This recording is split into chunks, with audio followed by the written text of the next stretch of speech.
স্বাগত ডিবিসি সংবাদে আপনাদের সাথে আছে আমি রঞ্জন শুভ্র। এবারে জানাবো খবরের বিস্তারিত। বিজয় মানে কি শুধু একটি পতাকা অর্জন, নাকি বিজয় মানে বিশ্ব মানচিত্রে ৫৬,০০০ বর্গমাইলের এক টুকরো জমি? মুক্তিযুদ্ধ থেকে শুরু করে বর্তমানে বৈষম্যের বিরুদ্ধে প্রতিটি আন্দোলন সংগ্রামে তারুণ্যের ভূমিকা অতুলনীয়। বিজয় নিয়ে এই তারুণ্যের রয়েছে নানামাত্রিক ভাবনা। মহান মুক্তিযুদ্ধের মাধ্যমে কিন্তু আমরা সেটা পেয়েছি। আমার কাছে মনে হয় এই বিজয়টা আমাদের কাছে একটা দেশ, এই বিজয়টা আমাদের একটা পতাকা, এই বিজয়টা আমাদের অধিকার। এভাবেই বিজয় দিবসে দেশ নিয়ে স্বপ্নের কথা বলছিলেন তরুণরা। তাদের প্রত্যাশা ২৪-এর গণঅভ্যুত্থানের মধ্য দিয়ে জাতি, ধর্ম, বর্ণ নির্বিশেষে নিশ্চিত হবে প্রতিটি মানুষের অধিকার। তারা দেশের রাজনৈতিক, অর্থনৈতিক, সামাজিক সবগুলো দিক বিবেচনা করে যদি কাজ করে, দেশের প্রতি আন্তরিক ভালোবাসা নিয়ে কাজ করে, তাহলে সম্ভব। আসলে আমরা চাই এমন একটা বাংলাদেশ সামনে যেখানে আমাদের যুদ্ধ করে একটা জীবন না দিয়ে সুন্দর একটা বাংলাদেশ গড়ে। কারো কাছে বিজয় মানে স্বপ্নের পথে নতুন যাত্রা। তারা চান মেধা, যোগ্যতাই হবে টিকে থাকার লড়াইয়ে সবচেয়ে বড় হাতিয়ার। সেই সাথে বন্ধ হবে দুর্নীতি। অন্তত আমাদের মৌলিক চাহিদাগুলো যাতে আমাদের দেশের প্রত্যেকটা জনগণ পায়, এরা সব জায়গায় নিরাপদ থাকে।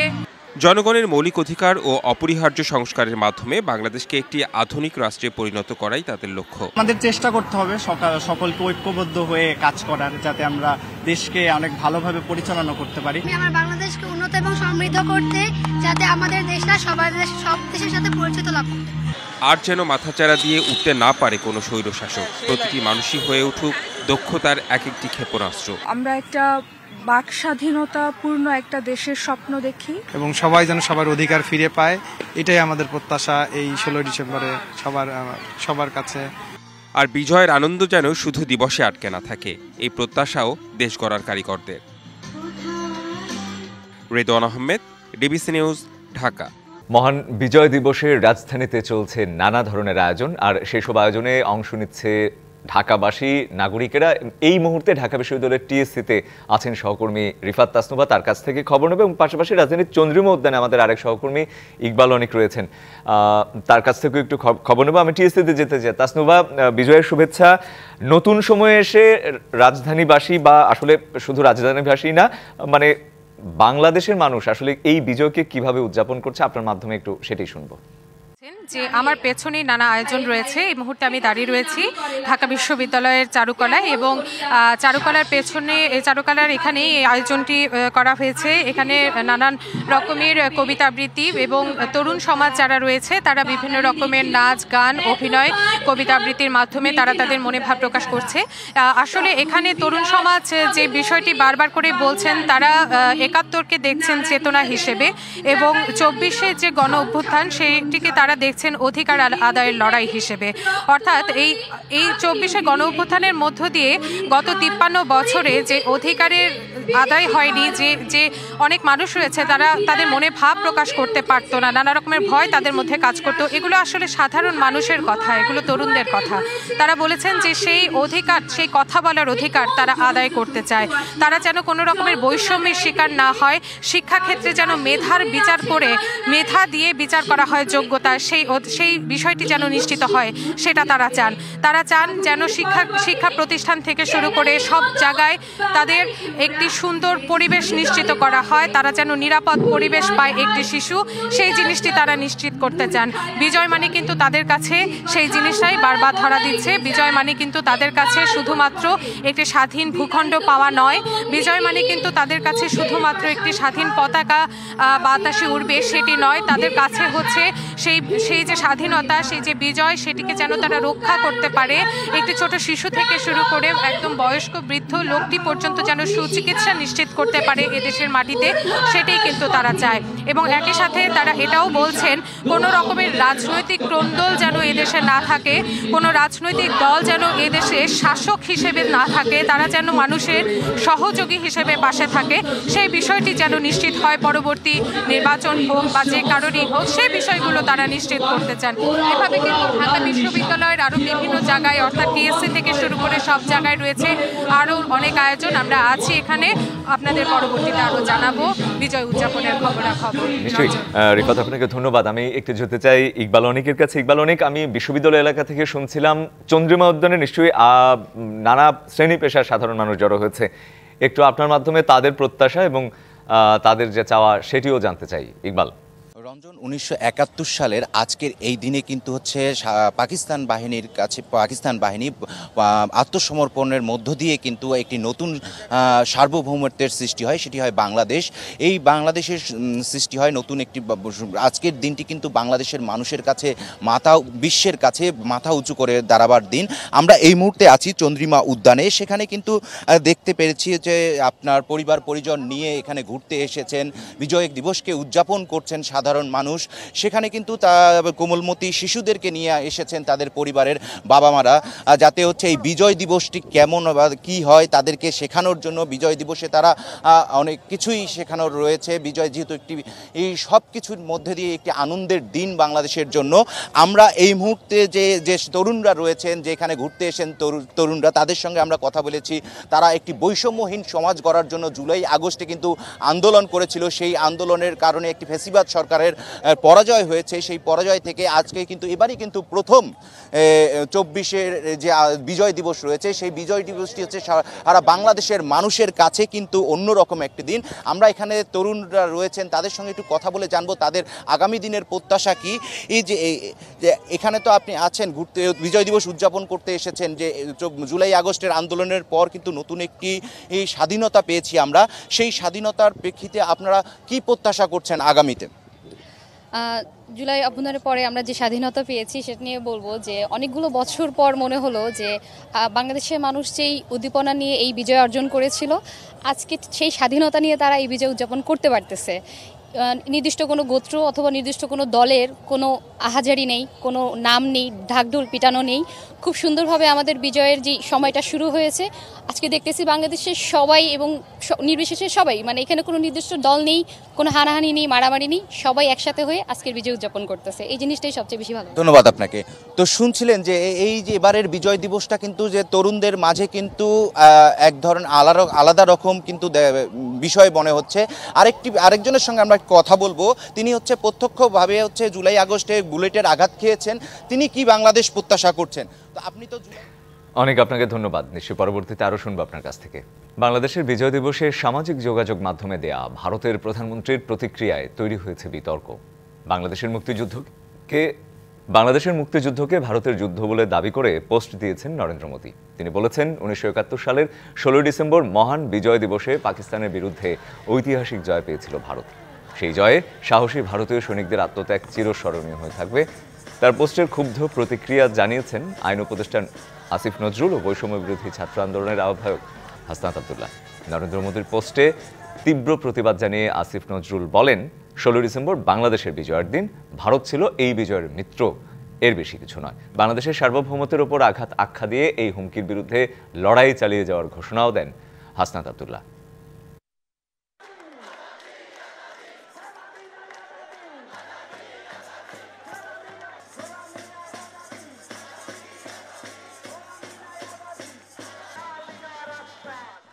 মোদি দাবি করেছেন যে এই যুদ্ধটা এটা শুধু ভারতের একটা যুদ্ধ ছিল এবং এটাকে তারা ভারতের স্বাধীনতা দিবস হিসেবে আজকে পালন করছে। এটাকে আমরা বাংলাদেশের স্বাধীনতা এবং অখণ্ডতার উপরে আমরা হুমকি মনে করছি। এক্ষেত্রে কোনো ভারতীয় আগ্রাসন, কোনো বিদেশি আগ্রাসন, কোনো বহিঃশক্তির কোনো আক্রমণ, অখণ্ডতার প্রতি হুমকি নিয়ে বাংলাদেশ আর থাকবে না। বাংলাদেশ নিজের ভূখণ্ডে একটা কমিউনিটি হয়ে উঠবে। 71-এর বিজয় ভারতীয় সেনাদের অর্জন নরেন্দ্র মোদী এমন দাবি করলেও মুক্তিযুদ্ধে অংশ নেওয়া দেশটির সাবেক সেনা কর্মকর্তারা মনে করেন 16 ডিসেম্বরে বাংলাদেশের গণমানুষের বিজয় সাধারণ মানুষের স্বতঃস্ফূর্ত অংশগ্রহণে 9 মাসের প্রতিরোধ যুদ্ধে তৈরি হয়েছিল বিজয়ের প্রেক্ষাপট। ডিবিসি নিউজকে দেয়া এক সাক্ষাৎকারে 16 ডিসেম্বরের বিজয়কে বাংলাদেশের মানুষের অর্জন বলেও স্বীকৃতি দিয়েছিলেন তারা। 1971 সালের 16 ডিসেম্বর ঐতিহাসিক রেসকোর্স ময়দানে মিত্রবাহিনীর কাছে অস্ত্র তুলে দিলেন অহংকারী পাকিস্তানি জেনারেল নিয়াজি। আর এর মধ্য দিয়েই 9 মাস রক্তক্ষয়ী যুদ্ধের সমাপ্তি হল, জন্ম হল স্বাধীন সার্বভৌম বাংলাদেশের। মিত্রবাহিনীর হয়ে আত্মসমর্পণের সে ঘটনার চাক্ষুষ সাক্ষী সে সময়ের ভারতীয় বিমান বাহিনীর wing commander Krishnamurthy. General Jacob met Niazi personally Niazi শেষ মুহূর্ত পর্যন্ত মার্কিন সহায়তার আশায় ছিলেন, কিন্তু জেনারেল জ্যাকব তাকে এটা বোঝাতে সক্ষম হন ভারতীয় সেনাদের কাছে আত্মসমর্পণে দেরি করলে মুক্তিকামী জনতার রোষানলে পড়তে হবে পাকিস্তানি সৈন্যদের। শেষ পর্যন্ত জেনারেল জ্যাকবের কথায় নিয়াজি রাজি হন। ৭১-এর ২৫শে মার্চে স্বাধীনতা ঘোষণার পর ডিসেম্বরে যখন অনেকটাই কোণঠাসা পাকিস্তানি বাহিনী, এমন সময় ৬ই ডিসেম্বর দ্বিতীয় দেশ হিসেবে বাংলাদেশকে স্বীকৃতি দেয় ভারত। মুক্তিবাহিনী ও ভারতীয় বাহিনীর সমন্বয়ে গঠিত হয় মিত্র বাহিনী। ১৩ই ডিসেম্বর পূর্ব পাকিস্তান গভর্নর হাউসে হামলার নেতৃত্ব দেন উইং কমান্ডার BK বিষ্ণয়।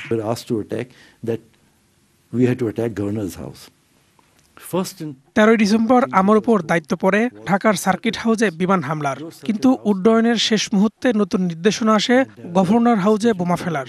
সেই হামলার পরেই পাকিস্তানি বাহিনী আরও কোণঠাসা হয়ে পড়ে, তাদের আত্মসমর্পণের পথে যেতে বাধ্য করে। মিত্র বাহিনীর হয়ে রণাঙ্গনে যুদ্ধ করা সাবেক ভারতীয় সেনারা সেসব দিনের স্মৃতিচারণে তুলে ধরেন বাংলার দামাল ছেলেদের বীরত্বের কথা। আনুষ্ঠানিক যুদ্ধ ঘোষণার পর আমি খুলনা অঞ্চলে ট্যাঙ্ক বহর নিয়ে ঢাকার দিকে আসছিলাম। তখন এক তরুণ বাঙালি আমার ট্যাঙ্কের সামনে দাঁড়িয়ে যুদ্ধে অংশ নিতে চায়। নিজেকে তিনি পাকিস্তানি বাহিনীর সার্জেন্ট বলে পরিচয় দেন, যিনি চাকরি ছেড়ে যুদ্ধে এসেছেন। পরে তিনি বীরত্বের সাথে যুদ্ধ করেন। আমি তাকে পরে বলেছিলাম, তোমার জন্য কি করতে পারি? তিনি আমাকে জবাব দিলেন, আপনারা আমাদের স্বাধীনতা যুদ্ধে সহযোগিতা করেছেন, আমরা এতেই আপনাদের প্রতি কৃতজ্ঞ। গণমানুষ ও সামরিক বাহিনী থেকে পালিয়ে আসাদের সমন্বয়ে গঠিত মুক্তিবাহিনীর প্রতিরোধে এমনিতেই কোণঠাসা পাক বাহিনীকে চূড়ান্ত আঘাত করে মিত্রবাহিনী।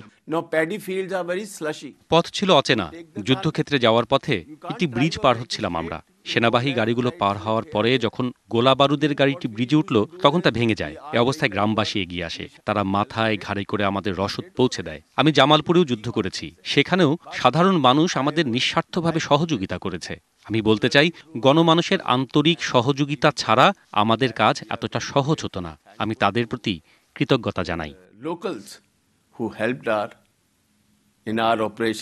২০২২ সালের ১৬ই ডিসেম্বরে ডিবিসি নিউজকে দেয়া বিশেষ সাক্ষাৎকারে ভারতীয় সাবেক সেনা কর্মকর্তারা বলেন, বিজয়ের প্রেক্ষাপট রচনার পুরো কৃতিত্ব গণমানুষের। কিন্তু বাস্তবতা হল, রাজনৈতিক পট পরিবর্তনের পর ভারতীয় প্রধানমন্ত্রী এটিকে কেবলই ভারতীয় সেনাদের একক অর্জন বলে দাবি করছেন। মুস্তফা মাহবুব, ডিবিসি নিউজ, ঢাকা। বাংলাদেশের বিজয় দিবসে ভারতের প্রধানমন্ত্রী নরেন্দ্র মোদীর বক্তব্যে দুই দেশের সম্পর্কের অবনতি হতে পারে বলে মনে করছেন আন্তর্জাতিক সম্পর্ক বিশ্লেষক, ঢাকা বিশ্ববিদ্যালয়ের আন্তর্জাতিক সম্পর্ক বিভাগের অধ্যাপক ডক্টর ইমতিয়াজ আহমেদ। সোমবার ডিবিসি নিউজকে তিনি বলেন, সম্প্রতি ভারতের পররাষ্ট্র সচিব বাংলাদেশে এসে দুই দেশের সম্পর্ক উন্নয়নের যে বার্তা দিয়ে গেছেন, নরেন্দ্র মোদীর বার্তা ঠিক তার উল্টো। দুঃখজনক এই ধরনের একটা স্টেটমেন্ট। সরকারের যারা আছেন তারা হয়তো আরো ভালো করে চিন্তা ভাবনা করবেন যে এটাকে গুরুত্ব দেওয়ার আছে কিনা। প্রতিবাদ তো করতেই পারে, কোনো সন্দেহ নেই। বলতেও পারে যে এই ধরনের কথাবার্তা কোনোভাবেই দুই দেশের সম্পর্ক কাছে নিয়ে আসবে না। আমরা ধরে নিব যে এটা তার ডোমেস্টিক পলিটিক্সেরই একটা অংশ। অন্যদিকে বাংলাদেশ স্বাভাবিকভাবে চাইবে আরো রেসপন্সিবল যেন বক্তব্য আসে। পররাষ্ট্র সচিবের যেই কথা, তাদের যে স্টেটমেন্ট, এবং যেখানে স্পষ্ট তারা বলেছেন যে জনগণ কেন্দ্রিক সম্পর্ক করতে চাচ্ছে, অথচ এই যেই স্টেটমেন্ট নরেন্দ্র মোদী দিলেন, সেখানে তার পররাষ্ট্র সচিবের কথার সাথে মিলছে না। এখন বলতে বাধ্য হচ্ছি যে এটা তো বিশাল কন্ট্রাডিকশন তার দিক থেকেই। এ বিষয়ে আরো কথা বলতে আমাদের সাথে বার্তা কক্ষ থেকে যুক্ত হচ্ছেন জ্যেষ্ঠ প্রতিবেদক মোস্তফা মাহবুব। মাহবুব, নিশ্চয়ই শুনতে পাচ্ছেন, আমি আপনার প্রতিবেদনটা দেখলাম এবং আপনার প্রতিবেদনের পরপরই আমি আসলে যেই সংবাদটি দেখলাম সেটি হচ্ছে ইমতিয়াজ মাহমুদ তিনি যেটি বললেন যে নরেন্দ্র মোদীর বার্তা ঠিক তার উল্টো। আমরা আসলে বেশ কিছুদিন ধরেই দেখছি ভারতের সাথে বাংলাদেশের সম্পর্ক উত্তেজনাপূর্ণ, এবং ঠিক এই মুহূর্তেই তার প্রতিনিধি আসলো, সেই সময় তারপরেই তিনি এই ধরনের টুইট করলেন, কিন্তু এত বছরেও তাকে এই ধরনের টুইট করতে দেখা যায়নি। কি মনে হচ্ছে, কেন তিনি এটি করছেন? রঞ্জন, প্রথমত যে কথাটি বলতে চাই সেটি হচ্ছে যে টুইটটি তিনি করেছেন সেটি কিন্তু কূটনৈতিক শিষ্টাচার যেটি আছে, অর্থাৎ একটি দেশের সঙ্গে অন্য দেশের যে কূটনৈতিক সম্পর্ক সেই শিষ্টাচারের বহির্ভূত একটি বক্তব্য কিন্তু আসলে তিনি সেখানে উল্লেখ করেছেন। এবং যে বিষয়টি আমার প্রতিবেদনে উঠে এসেছে, আমার সুযোগ হয়েছিল রণাঙ্গনে যুদ্ধ করা ভারতীয় সেনাবাহিনীর বিভিন্ন সদস্য, সেনাবাহিনী এবং বিমান বাহিনীর যারা মিত্র বাহিনীর হয়ে রণাঙ্গনে যুদ্ধ করেছিলেন তাদের সঙ্গে কিন্তু দীর্ঘ সময় আমি সেদিনটি কাটিয়েছিলাম, আমার স্পষ্ট মনে আছে। সেই দিন কিন্তু অনেক বিষয় নিয়ে আসলে তারা আমার সাথে কথা বলেছিলেন, স্মৃতিচারণ করেছিলেন। তো সেখানে আসলে এই বিষয়টি আমি আমার ব্যক্তিগত আগ্রহ থেকেও আসলে বারবার জানতে চেয়েছিলাম যে এই স্বাধীনতা যুদ্ধে মিত্র বাহিনীর যে ভূমিকা এবং আমাদের মুক্তিযোদ্ধাদের যে ভূমিকা, মুক্তিকামী মানুষের যে সংগ্রাম, যে ভূমিকা, সেটিকে আসলে তারা কিভাবে দেখে। তারা কিন্তু আমাকে এটি বলেছিলেন যে আসলে সাধারণ মানুষের স্বতঃস্ফূর্ত অংশগ্রহণ এবং সহযোগিতা ছাড়া এই মুক্তিযুদ্ধ যে পরিণতিটি আমরা দেখেছি সেটি এত দ্রুত আসলে হতো না। এবং তারা এও বলেছেন সাধারণ মানুষ এবং মুক্তিযোদ্ধারা কিন্তু এই বিজয়ের প্রেক্ষাপটটি কিন্তু তৈরি করে রেখেছিলেন। এবং আপনি সেই সময়ের ইতিহাস যদি দেখেন, বাংলাদেশের যে 11টি সেক্টর ছিল সেই সেক্টরগুলো থেকে কিন্তু মুক্তিযোদ্ধারা কিন্তু কোণঠাসা করে পাকিস্তানি বাহিনীকে অনেকটা ঢাকায় কোণঠাসা করে ফেলেছিল। সেই রকম একটা অবস্থায় আসলে বিজয়ের চূড়ান্ত মুহূর্ত, সেই সময় কিন্তু ভারতীয় বাহিনী বা মিত্র বাহিনী এই চূড়ান্ত যে আক্রমণটি বা চূড়ান্ত যে পরিণতিটি কিন্তু তাদের উপস্থিতিতে হয়েছিল, এই কথা কিন্তু তারা রণাঙ্গনের মুক্তিযোদ্ধারাই কিন্তু তারা স্বীকার করেছেন এবং সেই স্বীকৃতি দিয়েছেন। এবং প্রতিবেদনেও দেখবেন আসলে আমরা হয়তো খুব সামান্যই তুলে আনতে পেরেছি আমাদের এই প্রতিবেদনটিতে, কিন্তু সেই অফ রেকর্ডের আলোচনাগুলো যদি বলতে চাই, তারা কিন্তু অনেক স্মৃতিচারণ তারা করেছেন এই যুদ্ধকালীন সময়ে বাংলাদেশের মানুষের যে সহযোগিতা এবং ভারতীয় সেনাবাহিনীকে তারা যেভাবে স্বতঃস্ফূর্তভাবে সহযোগিতা করছে সেই বিষয়গুলো। তো সেখান থেকে আসলে এই রণাঙ্গনের যোদ্ধাদের একটা প্রত্যাশা ছিল, সেটি হচ্ছে এই 71 সালের যে সহযোগিতা দুই দেশের, সেটি একটা অকৃত্রিম বন্ধুত্বের নিদর্শন হয়ে থাকবে। কিন্তু আমরা যেমনটা দেখছি 5ই আগস্টের পট পরিবর্তনের পর ভারত বাংলাদেশ সম্পর্ক, সেটি আসলে দুটি দেশের পারস্পরিক সম্পর্কের থেকে বাইরে গিয়ে কোথায় যেন একটা ছন্দপতন হয়েছে, সেটি আসলে কোনোভাবেই কাম্য নয়। যেটি নরেন্দ্র মোদীর আজকের যে টুইট, সেটিকে কিন্তু আরও উস্কে দিল। মাহবুব, আপনাকে ধন্যবাদ। যদিও অল্প কিছু সংস্কার করে ভোটার তালিকা নির্ভুলভাবে তৈরির ভিত্তিতে নির্বাচন সম্পন্ন করতে হয়, তাহলে 2025 সালের শেষে বা 2026 সালের প্রথম দিকে হতে পারে ভোট। মহান বিজয় দিবসে জাতির উদ্দেশ্যে দেওয়া ভাষণে এমনটাই জানালেন অন্তর্বর্তী সরকার প্রধান উপদেষ্টা ডক্টর মোহাম্মদ ইউনূস। তিনি বলেছেন, নির্বাচনের বিষয়ে সিদ্ধান্ত নিতে 6টি সংস্কার কমিশনের চেয়ারম্যানদের নিয়ে গঠন করা হবে জাতীয় ঐকমত্য গঠন কমিশন। যদি অল্প কিছু সংস্কার করে ভোটার তালিকা নির্ভুলভাবে তৈরি করার ভিত্তিতে নির্বাচন সম্পন্ন করতে হয়, আর যদি এর সঙ্গে নির্বাচন প্রক্রিয়া এবং নির্বাচন সংস্কার কমিশনের সুপারিশের পরিপ্রেক্ষিতে এবং জাতীয় ঐকমত্যের ভিত্তিতে প্রত্যাশিত মাত্রার সংস্কার যোগ করি, মোটা দাগে বলা যায় 2025 সালের শেষ দিক থেকে 2026 সালের প্রথমার্ধের মধ্যে নির্বাচনের সময় নির্ধারণ করা যায়। 2025-এর শেষে বা 2026-এর শুরুর দিকে জাতীয় নির্বাচন হতে পারে। প্রধান উপদেষ্টা ঘোষিত এই সময়ের মধ্যে ভোট আয়োজন করতে প্রস্তুত নির্বাচন কমিশন। বিকেলে ডিবিসি নিউজকে এমনটাই জানিয়েছেন নির্বাচন কমিশনার তাহমিদা আহমদ।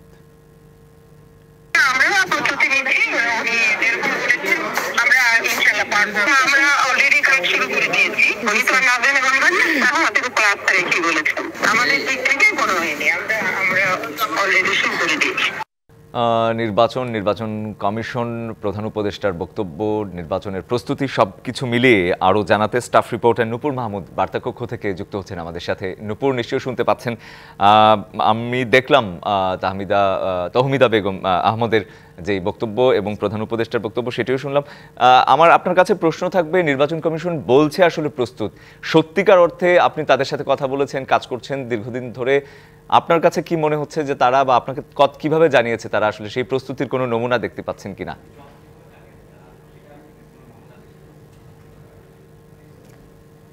দেখুন, নির্বাচন নিয়ে কিন্তু বেশ কিছুদিন থেকে একটা ধোঁয়াশা চলছিল, কারণ অন্তর্বর্তী সরকার কবে নির্বাচন দিবে এই নিয়ে কিন্তু রাজনৈতিক মহলগুলোতে নানা ধরনের তোলপাড় চলছিল, সেই সাথে ধোঁয়াশা ছিল যে কবে হবে নির্বাচন দিচ্ছে না কেন অন্তর্বর্তীকালীন সরকার। এমনকি আমরা দেখেছি যে কালকে বিএনপির ভারপ্রাপ্ত চেয়ারম্যান তারেক রহমানও কিন্তু সেই কথাই বলেছে, নির্বাচন কেন দিচ্ছে না অন্তর্বর্তীকালীন সরকার, কেন এত দেরি হচ্ছে। এর মধ্যে আপনাকে জানিয়ে রাখি, আপনি জানেন যে 5 আগস্টের পর সরকার পতনের পর কিন্তু অন্তর্বর্তীকালীন সরকার যে দায়িত্ব নেয় তারপর থেকেই সব জায়গা থেকেই কথা আসছিল কেন নির্বাচন হচ্ছে না।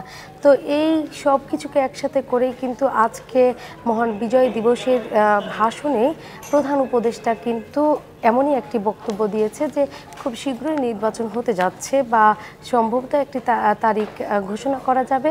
সেখান থেকে আমরা কিন্তু প্রধান উপদেষ্টার ভাষণে দেখেছি যে তিনি কিন্তু বলছেন যে 2025 সালের শেষের দিকে, অর্থাৎ 2025 সালের শেষের দিকে, সেই সাথে 2026 সালের শুরুতে সম্ভবত একটা সময় ঘোষণা করছেন, বলছেন যে নির্বাচন হতে পারে। এই থেকে কিন্তু আমরা আজকে সকাল থেকে দেখেছি রাজনৈতিক মহলগুলো থেকে তাকে কিন্তু এই নিয়ে স্বাগত জানাচ্ছেন। প্রধান উপদেষ্টার বক্তব্যের উপরেই কিন্তু রাজনৈতিক দলগুলো থেকে স্বাগত জানাচ্ছেন যে যেহেতু তাড়াতাড়ি একটা নির্বাচনের একটা সময় বলেছেন বা এরকমটাই চাচ্ছিলেন রাজনৈতিক দলগুলো। তো সেই সাথে আমরা কিন্তু আরেকটা বিষয় জানি না এখন পর্যন্ত যে প্রধান উপদেষ্টা এই কথা বললেও কিন্তু এখন পর্যন্ত কোনো ধরনের রোড ম্যাপ আমরা ঘোষণা দেখিনি বা রোড ম্যাপ অনুযায়ী কোনো কার্যক্রম দেখছি না। সেই সাথে আরেকটা বিষয় যে যখন প্রতিক্রিয়াগুলো আজকে জানিয়েছে বিভিন্ন রাজনৈতিক দল থেকে, প্রতিটা রাজনৈতিক দল থেকে কিন্তু একই কথা বলেছে যে তবুও যেন খুব শীঘ্রই যেন এই নির্বাচন হয় বা নির্বাচন দেয় প্রধান উপদেষ্টা, এইরকমই প্রত্যাশা করছে সকল নির্বাচন দলগুলো। সেই সাথে আরেকটি বিষয় আপনাকে জানিয়ে রাখি, আজকে কিন্তু তাৎক্ষণিক ওটা জানার পরেই কিন্তু আমরা নির্বাচন কমিশনে যোগাযোগ করার চেষ্টা করেছি এবং নির্বাচন কমিশনারদের সাথে আমরা কথা বলার চেষ্টা করেছিলাম যে আসলে নির্বাচন কমিশন এটা নিয়ে কি ভাবছেন বা এই মতের সাথে কতটা একমত বা আসলে তারা কতটা কার্যক্রম। নূপুর, আমি আপনাকে একটু থামিয়ে যদি শুনতে চাই, যেটি হচ্ছে প্রস্তুতির কথা আমরা শুনলাম, কিন্তু আমরা যেটি জানি যে এই মুহূর্তে নির্বাচন একটি বড় ইস্যু, সব মহলে আলোচিত হচ্ছে এবং নানা ধরনের চ্যালেঞ্জ রয়েছে কিন্তু এই নির্বাচন নিয়ে। এবারে নির্বাচন, বিগত 3টি নির্বাচন নিয়ে প্রচণ্ড বিতর্ক দেখা দিয়েছিল।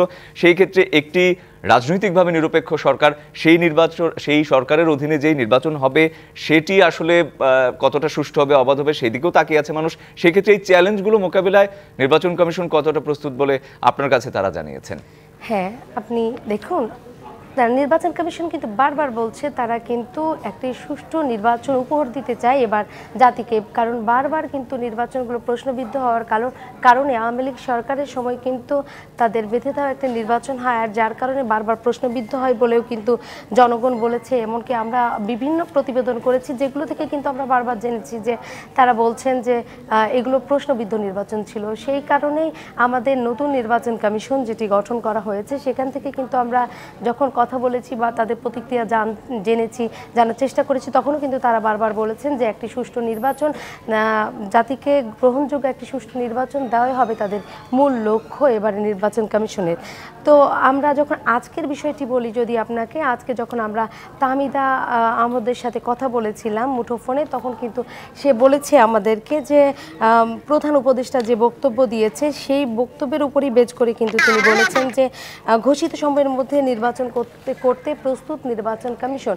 সব ধরনের প্রস্তুতি নিয়েই কিন্তু আগিয়ে যাচ্ছে নির্বাচন কমিশন, আর সেই সাথে সবগুলো যা সুষ্ঠু নির্বাচনের লক্ষ্যে যা করা দরকার সবগুলোই কিন্তু নির্বাচন কমিশন আয়োজন করছেন এবং সেই অনুযায়ী করছেন। তবে একটি বিষয় আপনাকে জানাই, এখনো পর্যন্ত কিন্তু রোড ম্যাপ ঘোষণা করেনি বা রোড ম্যাপ নিয়ে কোনো আলোচনা হয়নি বলেও নির্বাচন কমিশন থেকে আমরা জানতে পেরেছি। তো রঞ্জন, আসলে আজকে সারা দিনের পর্যবেক্ষণ করে আমার কাছে আসলে মনে হয়েছে যে নির্বাচন কমিশনার সহ প্রধান উপদেষ্টার বক্তব্যের সাথে মিল রেখে আমার মনে হচ্ছে যে খুব শীঘ্রই হয়তোবা নির্বাচনটা হচ্ছে বা নির্বাচন জাতি একটি সুষ্ঠু সুন্দর নির্বাচন খুব শীঘ্রই দেখতে পাবে। অসংখ্য ধন্যবাদ আপনাকে নূপুর আমাদের সাথে যুক্ত হওয়ার জন্য। প্রধান উপদেষ্টার নির্বাচনের ঘোষণাকে স্বাগত জানিয়েছে বিএনপি। রাজধানীর শেরেবাংলা নগরে দলটির প্রতিষ্ঠাতা জিয়াউর রহমানের সমাধিতে পুষ্পস্তবক অর্পণ শেষে দলের নেতারা বলেন, শুধু ধারণা নয়, নির্বাচনের সুনির্দিষ্ট তারিখ ঘোষণা করতে হবে। মহান বিজয় দিবস উপলক্ষে রাজধানীর শেরেবাংলা নগরে দলটির প্রতিষ্ঠাতা জিয়াউর রহমানের সমাধিতে পুষ্পস্তবক অর্পণ করেন বিএনপির নেতারা, যেখানে অন্তর্বর্তী সরকারের প্রধান উপদেষ্টা ডক্টর মোহাম্মদ ইউনূসের নির্বাচন ইস্যুতে দেয়া বক্তব্যের প্রতিক্রিয়া জানায় দলটি। স্বাগত জানায় নির্বাচনের তারিখ নিয়ে প্রধান উপদেষ্টার ধারণামূলক বক্তব্যকে, সঙ্গে যোগ করেন নিজেদের অবস্থানও। আমরা চাই এই সরকার একটা রোডম্যাপ ঘোষণা করুক। আমরা আশা করছি এই সরকার দ্রুততম সময়ে জনগণের ভোটের অধিকার জনগণের হাতে ফেরত দেবে, এটাই আমাদের কামনা। যুগ যুগ ধরে নয়, নির্বাচনের সুনির্দিষ্ট রোডম্যাপ ঘোষণারও দাবি তাদের। আমরা আশা করব শুধুমাত্র ধারণা নয়, দিন তারিখ মাস ক্ষণ সহ সুনির্দিষ্ট একটি রোডম্যাপ তিনি আমাদের সামনে, জাতির সামনে প্রকাশ করবেন। এদিকে চট্টগ্রামে বিজয় দিবসের এক অনুষ্ঠানে দলের স্থায়ী কমিটির সদস্য আমির খসরু মাহমুদ চৌধুরী রাজনীতিবিদদের সংস্কারের জ্ঞান দেয়া বন্ধ করার আহ্বান জানান। এখন কি সংস্কার হবে না হবে সেটা আমরা সহযোগিতা করতে রাজি আছি, কিন্তু এটা যাদের কাজ সেটা হচ্ছে আগামী সংসদের কাজ। আর যেখানে বিগত দিনে রাজনীতিবিদরা সফল হয় নাই, রাজনীতিবিদদের তার জন্য জনগণের কাছে দায়বদ্ধতা জবাবদিহিতা থাকবে এবং রাজনীতিবিদরা তার পরিপ্রেক্ষিতে তাদের আগামী দিনের রাজনীতির পথ সঠিক পথে চালাবে, সেটাই গণতন্ত্র, এর বাইরে যাওয়ার কোনো সুযোগ নাই। নির্বাচিত সরকার না আসা পর্যন্ত দেশের কোনো সমস্যার সমাধান হবে না বলেও মন্তব্য করেন এসব নেতারা। মেহের মনি, ডিবিসি নিউজ, ঢাকা। যথাযোগ্য মর্যাদায় ভারতের কলকাতায় উদযাপিত হয়েছে বাংলাদেশের মহান বিজয় দিবস। সকালে সেনাবাহিনীর পূর্বাঞ্চলীয় সদর দপ্তর কলকাতার ফোর্ট উইলিয়ামে ছিল নানা অনুষ্ঠান। উপস্থিত ছিলেন ভারতের স্থলসেনা, নৌ ও বিমান বাহিনীর পূর্বাঞ্চলীয় শাখার শীর্ষ কর্মকর্তারা। এছাড়া বাংলাদেশ থেকে আসা মুক্তিযোদ্ধা এবং সশস্ত্র বাহিনীর সদস্য এবং তাদের পরিজন মিলিয়ে 17 জনের একটি প্রতিনিধি দলও ছিল। সকালে ফোর্ট উইলিয়ামের মূল ফটকের কাছে অবস্থিত বিজয় স্মারক স্মৃতিস্তম্ভে শহীদদের প্রতি শ্রদ্ধা নিবেদন করেন ভারতের সাবেক স্থল সেনা প্রধান জেনারেল শঙ্কর রায়চৌধুরী, স্থল সেনাবাহিনীর পূর্বাঞ্চলীয় প্রধান লেফটেন্যান্ট জেনারেল রামচন্দ্র তিওয়ারি এবং দেশটির 3 বাহিনীর কর্মকর্তারা। বাংলাদেশ প্রতিনিধি দলের পক্ষ থেকে শহীদ স্মৃতিতে ফুলেল শ্রদ্ধা জানান অবসরপ্রাপ্ত major general Abdus Salam Chowdhury, NDC এবং ব্রিগেডিয়ার জেনারেল মোহাম্মদ আমিনুর রহমান। বাতাসে কমে গেছে আর্দ্রতা, প্রকৃতিতে বেড়েছে শীতের তীব্রতা। হেমন্তের পর কনকনে শীত নিয়ে এলো পৌষ। টানা 4 দিন ধরে মৃদু শৈত্যপ্রবাহের কবলে উত্তরের জেলা পঞ্চগড়। কুয়াশা আর হিমেল বাতাসে কাহিল মানুষজন। উত্তরের এই জেলায় কুয়াশায় ঢাকা পড়েছে পথঘাট। আজ রেকর্ড করা হয়েছে সর্বনিম্ন তাপমাত্রা 9.4 ডিগ্রি সেলসিয়াস। এই শীতে ডায়রিয়া, শ্বাসকষ্ট সহ শীতজনিত নানা রোগে আক্রান্ত হচ্ছে বয়স্ক ও শিশুরা। চুয়াডাঙ্গায় তাপমাত্রা কিছুটা বাড়লেও শীতের দাপট অব্যাহত। রেকর্ড করা হয়েছে 11.3 ডিগ্রি সেলসিয়াস। শীত উপেক্ষা করেই কাজের সন্ধানে বেরিয়েছে শ্রমজীবী ও দিনমজুরেরা। কাজের জন্য দীর্ঘ সময় অপেক্ষা করেও অনেকে না পেয়ে ফিরে গেছেন। দক্ষিণের জনপদ ঝালকাঠিতে জেঁকে বসেছে তীব্র শীত। এতে বিপর্যস্ত হয়ে পড়েছে জনজীবন। নিম্ন আয়ের মানুষ চরম ভোগান্তিতে। কুয়াশার কারণে সকালে সড়কে মানুষের চলাচলও ছিল কম। এই ছিল এখনকার মতো। ডিবিসি নিউজের সংবাদগুলো পড়তে ভিজিট করুন dbcnews.tv। আরও ভিজিট করুন ডিবিসি নিউজের ফেসবুক পেজ এবং ইউটিউব চ্যানেল। সঙ্গে থাকুন।